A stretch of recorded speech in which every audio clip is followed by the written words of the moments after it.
Well, not totally. I thought you said pizzas could be eaten once a week. You know how I like pizzas. No, I said once every 2 months. Once a week was ice cream, not pizza. Yeah, that's because you like ice cream. I prefer pizza. Peter, if you want to lose weight, you need to be disciplined in both what you eat and what you do, which brings us to the issue of exercise. That's right. So, jogging twice a week and hiking on Saturdays, right? No, hiking is Sundays, allowing Saturdays for the light walking exercise. I've investigated and discovered there are a lot of walking trails around this suburb, with many beautiful places if you just look around. So, what's happening this Saturday? A walk around the city? That's later in the month. This Saturday we'll visit Pine Park. Hill Park is nicer, with great views too. Yes, but we have to travel too far to reach Hill Park, so I ruled that out, and I love the smell of pines. And what about the weekday meals? Salads every night, I suppose. No, it's important to vary the meals so that the food remains interesting and fun. The only common factor is the fruit juice, but otherwise we'll have a variety of healthy fare, from salads to fish to lean meat. I'd rather have meat every night, but you're the boss. If you want to lose weight, you'll have to accept this program, okay? Okay. Now, Mary, you said we could have a little treat in our diet plan 3 times a week, specifically Tuesdays, Thursdays and Sundays. Yes, a very small treat, but something to reward us for all the discipline shown. Such rewards will motivate us to continue the diet. So on Tuesdays, what can I choose? You have a choice between a small serving of chocolate, ice cream or biscuits. Okay, well, I'll go for the biscuits.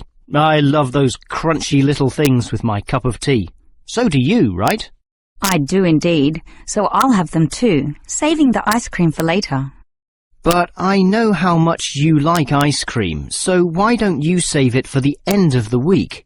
That will give you the motivation to keep going, and you can have chocolate midweek.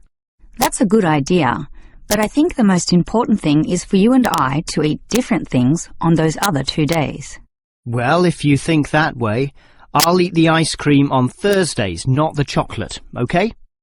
Well, if you're having that, then I can't have ice cream. In order to be different, I'll have the chocolate. So we can compare our different snacks, and maybe even share a little with each other. Exactly. And the variety and fun involved will take our minds of wanting more. Eating for fun. A good idea.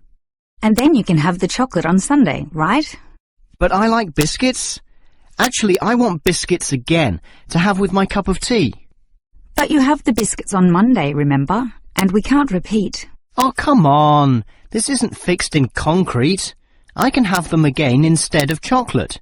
You might like variety, but I don't. I'm a creature of habit. Well, the whole point of this was to taste different snacks.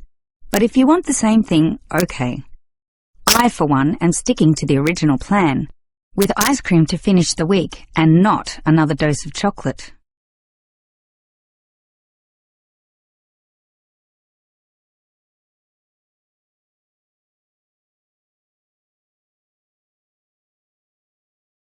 Section 2. Hello everyone, and welcome to the Stanfield Childcare Centre.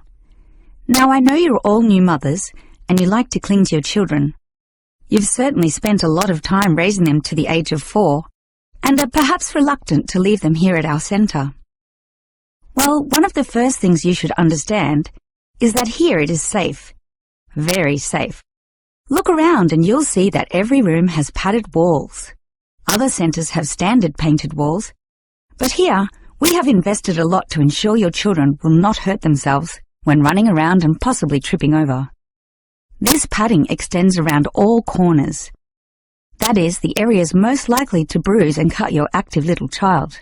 So, you can rest assured that any accidents of a physical nature are not likely to happen here. Now, you don't want to dump your child at this centre and let them waste their time. You want them to learn, and that's one of the greatest assets of our establishment. Our staff are not only trained childcare workers, but all of them have a special skill, which they can impart to your child, whether it be teaching the ABC, some basic mathematics, artistic skills, or physical education. We are particularly known for our preschool literacy program and have a wealth of learning toys specially designed to develop your child's potential. Of course, one concern many mothers have is that, in environments such as these, colds and flus and other viral nasties can be easily spread around. It's a very legitimate concern, and one which we take seriously, and we pride ourselves on our precautions.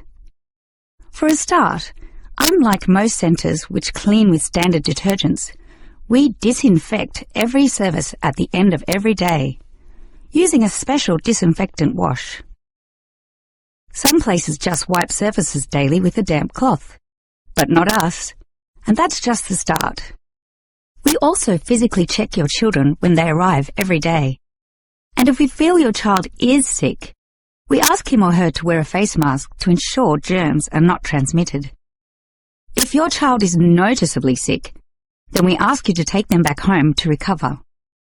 This might sound a little unkind, but we hope parents can understand that these measures are for the benefit of all. Now at Stanfield Childcare Centre, we have excellent childcare officers, and let me briefly introduce them. We have Susan, Andrea, Bella, Kathy, Lisa, and Liz. They're all fully trained and come with some individual assets which make them even better. Bella, for instance, knows children very well, having worked here for 5 years, and Kathy has her own family, 2 little girls, so she can talk to you with first-hand knowledge of what it's really like to raise children. But getting back to Bella, she often relaxes here after work, spending long hours chatting to parents, as does Kathy, in fact. But in terms of hours, nothing can compare to Andrea, who will sometimes spend the night here, staying in our overnight room. Why? Because this centre is very friendly and simply a great place to be. Bella, for example, used to be quite shy herself, but now is marvellous with the little kiddies, as outgoing as any of them. We let Kathy, though, deal with the particularly quiet and introverted children, since having her own family, she knows what can really bring them out. Of course, what better way to do this than with yummy homemade cakes, and Kathy often gets these from Bella, who can make some of the best in town. Yes, everyone here brings something special, which is why we're one of the best childcare centres in the business.